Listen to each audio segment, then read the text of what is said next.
ఇస్తే భయపడిపోతాం అనుకుంటున్నారు, కానీ ఎవరు ఇక్కడ భయపడరు. ఈరోజు కూడా పేపర్లో చూస్తున్నాం, ఒక యజ్ఞం మారిగా ప్రజలను కాపాడడానికి మేము ప్రయత్నం చేస్తూ ఉంటే ఒక రాక్షసుల మారిగా విధ్వంసాన్ని సృష్టిస్తున్నారు. ఎక్కడిది న్యాయం? మేము ఒక పక్కన ప్రజల కోసం ముందుకు పోవాలన్నా, ఇంకొక పక్కన వీళ్ళు చేసే తప్పుడు ప్రచారాన్ని ఖండిస్తూ కూర్చోవాలన్నా? ఈరోజు మళ్ళీ వర్షం పడిందంటే మేము భయపడుతున్నాం. మళ్ళా బుడమేర పొంగితే నీళ్ళు వస్తే ప్యానిక్ రియాక్షన్ వస్తుందని మేము భయపడుతున్నాం. వీళ్ళకి బాధ్యత లేదండి?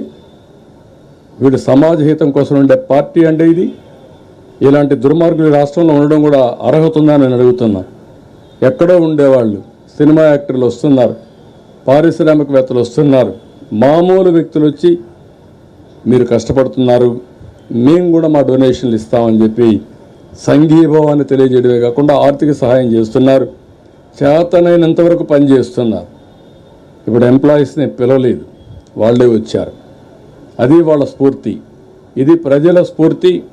ఒక రాజకీయ పార్టీ ముసుగులో నేరస్తులు చేసే దౌర్జన్యం, అరాచకాలు, ఈ అరాచకాలు ఈ రాష్ట్రంలో జరగవు.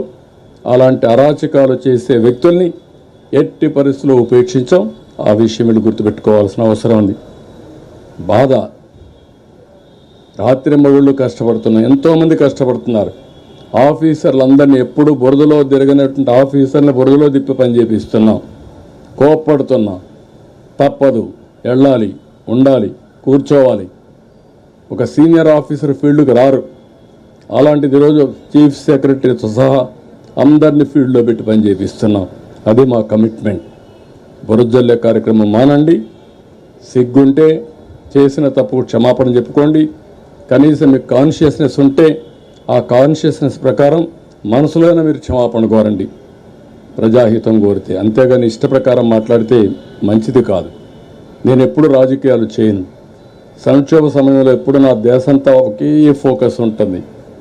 ఈరోజు డ్రోన్స్ తీసుకొచ్చాం, హెలికాప్టర్లు తీసుకొచ్చాం. ఈరోజు మార్నింగ్ కూడా హోమ్ మినిస్టర్తో మాట్లాడాను, వారిని కూడా రమ్మన్నాను, టీములు పంపించమన్నాం, మళ్ళా లెటర్ రాస్తున్నాం.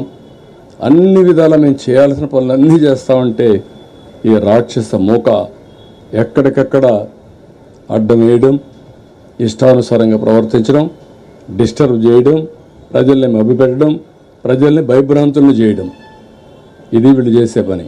అమరావతి మునిగిపోతుందంటారు, లేదంటే మొత్తం ఇక్కడ జరగడానికి బుడమేరుని ఏదో గేట్లు ఎత్తేసారంటారు, మా ఇల్లు కాపాడుకోవడానికి ఆ నీళ్లు తీసుకొచ్చి ఇక్కడ వదిలిపెట్టామంటారు. బుద్ధి జ్ఞానం ఉండాలి, కనీసం ఇంగిత జ్ఞానం ఉండాలి. మాట్లాడేటప్పుడు ప్రజలు కూడా వాచ్ చేస్తారన్న ఆలోచన ఉండాలి. నేను అందుకే ప్రజా చైతన్యం కోసం మాట్లాడుతున్నా.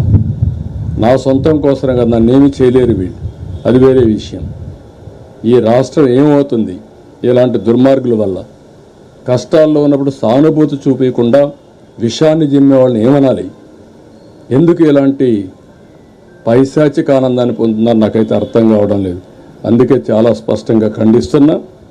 ఎన్నిసార్లు చెప్పితే అన్నిసార్లు మీరు క్షమాపణ చెప్పే వరకు మిమ్మల్ని వదిలిపెట్టాను, గుర్తుపెట్టుకోండి.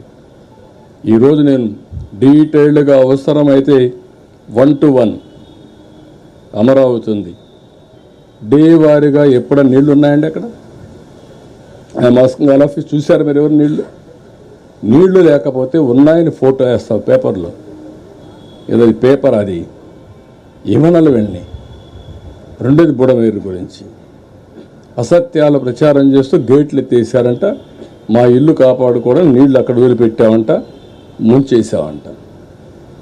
అందరిళ్ళకి నీళ్ళు వచ్చాయి, అదేం పెద్ద బాధ లేదు. మా ఇంట్లో కూడా నీళ్ళు వస్తే వస్తాయి, ఏమైపోతుందంటే దానికి వచ్చాయి పోయినాయి, ఇల్లు కూలిపోతుందని పారిపోయానంట. బుద్ధి జ్ఞానం ఉండ. కాలమ్స్తో కడితే, కాంక్రీట్తో కడితే ఆ ఇల్లు ఎవరిది? నాది కూడా కాదు, రెంటెడ్ ఇల్లు. అది కూడా ఓరవలేని మనస్తత్వం అంటే ఏం చెప్పాలి? ఇలా మరి ప్యాలెస్లు కట్టుకొని నేను ఉండడం లేదు. ఇవన్నీ చాలా దారుణమైన పనులు చేస్తున్నారు. నేను చెప్పకపోతే నేను డిఫాల్టర్ని అవుతాను. అందుకే ప్రభుత్వం 2 కార్యక్రమాలు చేయాలి.